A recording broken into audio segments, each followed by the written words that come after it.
ناظرین السلام علیکم۔ آپ جہاں بھی ہیں خوش رہیں، آباد رہیں۔ خدا تعالی ہمیشہ آپ پر اپنے فضل و کرم کی برسات کرتا رہے، آمین۔ آئیے آج آپ کو بتاتے ہیں مریم صفدر اوان کی پھرتیاں۔ سب سے پہلے سنیے ہوا کے دوش پر گردش کرتی ہوئی ایک خبر، سوشل میڈیا پہ جو ہو رہی ہے ہر جگہ نشر۔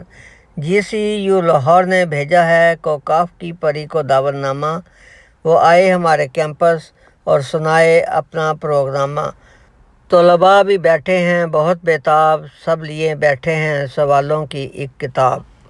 ناظرین آئیے اس خبر سے پہلے دیکھتے ہیں موصوفہ کی زندگی کی ایک جھلک، پھر حیرانگی سے نہ آپ ہلاک پائیں گے اپنی پلک۔ ناظرین حیرت کی بات ہے، اپنے باپ کے کرپٹڈ نانو نفقہ پر پلنے والی، رشوت اور سفارت سے تعلیمی سیڑھیاں چڑھنے والی اور کیلبری فونٹ کی موجد جی سی یو لاہور میں لیکچر دینے آ رہی ہیں۔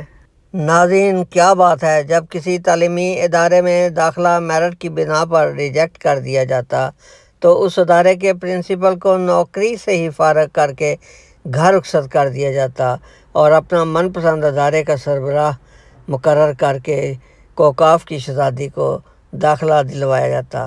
ناظرین اس انداز سے تربیت یافتہ بچی کے اخلاق اور دنیاوی رکھ رکھاؤ کا معیار بھی تو ایسا ہی ہونا تھا۔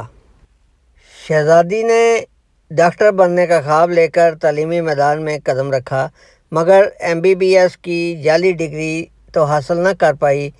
بس یوں ہی کالج جاتے جاتے اپنے گھر کے گیراج سے میاں بیوی بچے سمیت والی MBBS کی ڈگری حاصل کر کے اپنے من کی تسکین حاصل کر لی۔ پھر چاروں ناچار باؤجی نے پیسے کے بل بوتے پر MA انگلش کا سرٹیفکیٹ اس کے نام کا لکھوا کر اس کے ہاتھ میں تھما دیا۔ آخر شہزادی کا باپ تھا، مرتا کیا نہ کرتا۔ ناظرین پیدائش کے آغاز سے ہی کرپٹڈ رزق سے پلنے والی بچی جب عملی میدان میں اتری تو بڑے بڑے کارہائے نمایاں سر انجام دینے لگی۔ جی ہاں، اس کا سب سے پہلا کارنامہ اپنے ڈرائیور سے پیار کی پینگیں بڑھا کر 9 ماہ کا پروجیکٹ 6 ماہ میں ہی پورا کر ڈالا۔ بس پھر اس کے بعد ہر روز نت نیا کارنامہ وقوع پذیر ہونے لگا۔ ناظرین اس کا چچا شہباز شریف کہتا ہے کہ میرے والد ایک غریب انسان تھے، مجھے فخر ہے میں ایک غریب والدین کا بیٹا ہوں۔ جبکہ ان کی بھتیجی مریم صفدر اوان کہتی ہے میرے دادا تو ارب پتی تھے، یہ ہماری تمام جائیداد، بینک بیلنس، چینی اور لوہے کے کارخانے اور ایون فیلڈز کے ایوان یہ ہمارے دادا کی طرف سے ہی ہمیں وراثت میں ملے ہیں۔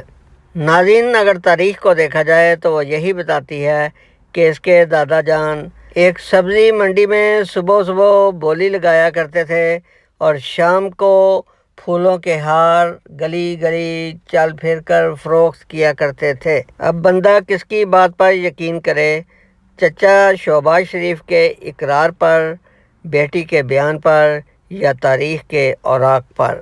ناظرین موصوفہ کے والد باؤجی کو جو آج کل عرصہ 6 سال سے لندن میں پاکستان سے بھاگ کر پناہ گزین ہیں، جب وزارت عظمیٰ ملی تو پھر موصوفہ وزارت عظمیٰ کے ناجائز فائدوں سے لطف اٹھانے لگی۔